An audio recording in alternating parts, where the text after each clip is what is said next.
첫 번째 주제는 트럼프 대통령의 캐나다산 자동차 부품 철강 등에 대한 50% 관세 위협입니다. 트럼프는 2027년 1월 1일부로 캐나다산 자동차 트럭, 자동차 부품 철강에 대해 관세를 50%로 올리겠다고 위협했고, 현재 자동차류 관세는 최고 25% 수준이며 철강은 이미 50% 수준이라는 점을 제시했습니다.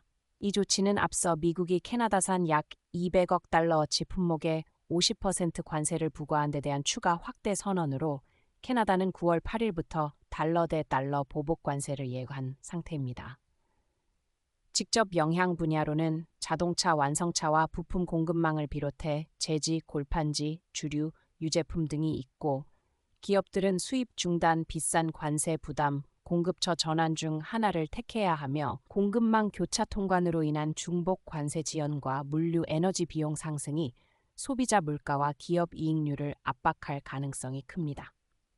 두 번째 주제는 재무부의 국채 바이백 확대와 재무부 일반 계정 활용 논의가 채권 수익률과 투자자들 사이의 논쟁을 촉발하고 있다는 점입니다. 재무부가 오프더런 장기물 바이백 규모를 기존 최소 20억 달러에서 최소 40억 달러로 늘렸고, 현재 약 9,500억 달러 규모의 TGA 자금을 일부 동원하는 방안도 고위 관리들이 검토 중이라고 보도됐습니다. 발표 직후 10년물 금리가 약 4.76%, 30년물 약 5.24% 수준으로 몇 베이시스 포인트 하락했다가 반등하는 등 시장 반응은 혼재됐고, 논쟁은 TGA 인출대 단기 국채 발행, 부채 한도 리스크, 연준과의 관계 및 정치적 신뢰 문제 등으로 집중되고 있습니다. 결론적으로 재무부의 발언과 가능성만으로도 심리에 즉각적 영향을 줄 수는 있으나 실제 효과는 사용 규모와 지속성에 달려 있어 불확실성이 큽니다. 세 번째 주제는 스콧 베센트 재무장관이 예고한 이란에 대한 대대적이고 공조된 경제적 D-Day 제재 계획입니다.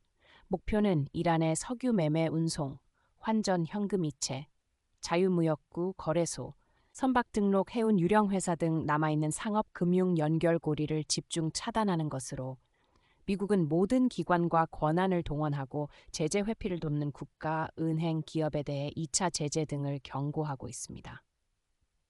트럼프 대통령은 이를 가장 가혹한 경제 작전이라고 표현했고, 이란은 군사적 패배의 암묵적 인정이라며 호르무즈 해협을 통한 보복 가능성, 통항 선박 압수 등을 경고했고, 중국은 제재만으로는 문제 해결이 어렵다고 경고하는 등 국제적 반발과 불확실성이 큽니다.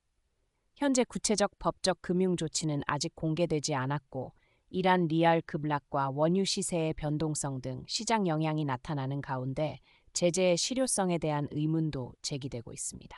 네 번째 주제는 알리바바의 약 102억 달러, 홍콩 달러 기준 신주 배정으로 AI 투자 자금을 조달한다는 소식에 주가가 급락한 사건입니다.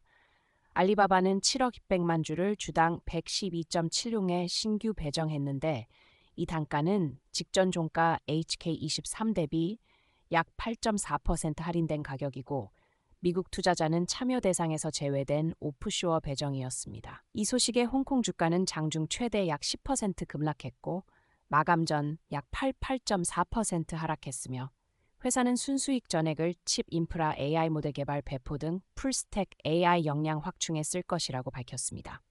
투자자들은 주식 희석과 대규모 캐펙스로 인한 단기 수익성 악화를 우려했고, 이번 배정은 홍콩 상장사 기준으로도 대규모 사례에 해당한다는 점이 시장에 혼재된 반응을 불러일으켰습니다.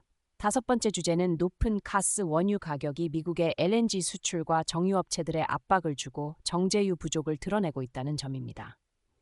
이란 관련 긴장과 운항 차질, 카타르의 LNG 공급 60% 이상 감소 등으로 시장이 급격히 타이트해지며 유가, 천연가스 가격이 3년 만에 높은 수준으로 상승했고, 미국은 2026년 1월 7월 사상 최대 수준인 약 7,300만 톤의 LNG를 수출했으나, 아시아 유럽의 선물 가격은 가을 겨울 인도분 기준 MMBtu당 21에서 22 플러스 수준까지 오를 것으로 예상됩니다.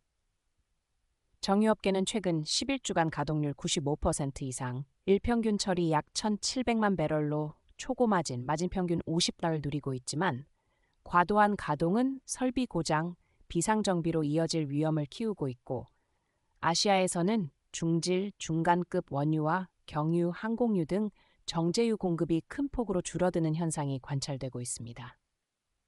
호르무즈 일대의 원유 흐름을 둘러싼 논쟁과 함께 단기적으로는 미국의 높은 수출이 완화책이 될 수 있지만 지속적 고가격과 설비 리스크는 전 세계 연료 시장을 급격한 공급 위기로 몰아넣을 위험을 남깁니다.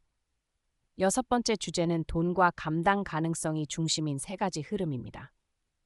첫째, 프로스포츠 구단 가치가 억만장자와 사모펀드의 경쟁으로 천문학적으로 치솟아 최근 레이커스 매각 125억 달러, 시애틀 시호크스 약 96억 달러, 샌디에이고 파드리스 39억 달러, 미네소타 팀버울브스 WNBA 팀 합산 45억 달러 등 기록적 거래가 이어지고 있다는 점이며 스트리밍, 방송권과 스포츠 베팅 수입, 희소성 등이 수요를 밀어올리고 있다는 설명입니다. 둘째, 뉴욕에서는 임대료 급등과 임금 정체로 젊은 층이 수녀원 거주나 고령자와의 홈쉐어 등 비전통적 주거 방식을 택하고 있는데 2026년 7월 기준 중간 요청 임대료가 4,200달러, 많은 주민이 소득의 30% 이상을 주거비로 쓰고 있으며 홈쉐어 평균 요금은 약 1,108달러, 사례로 퀸즈 월 800달러, 수녀원 월 1,100세 1,500달러 등이 보고되고 있습니다. 셋째, 연방정부 부채가 사상 최대인 40조 달러를 넘어서면서 1인당 약 11.7만 달러, GDP 대비 약 123%에 달하는 부채 비율이 향후 금리 이자 부담과 재정 지속 가능성에 큰 압력을 줄 수 있다는 우려가 제기되고 있습니다. 결국 거대한 자금력이 프로스포츠 자산 가치를 끌어올리는 한편 도시 중산층과 청년들은 주거비를 감당하기 위해 비전통적 선택을 하고 있으며 정부 부채 수준은 경제 전반의 지속 가능성에 대한 심각한 경고를 보내고 있다는 정리가 가능합니다.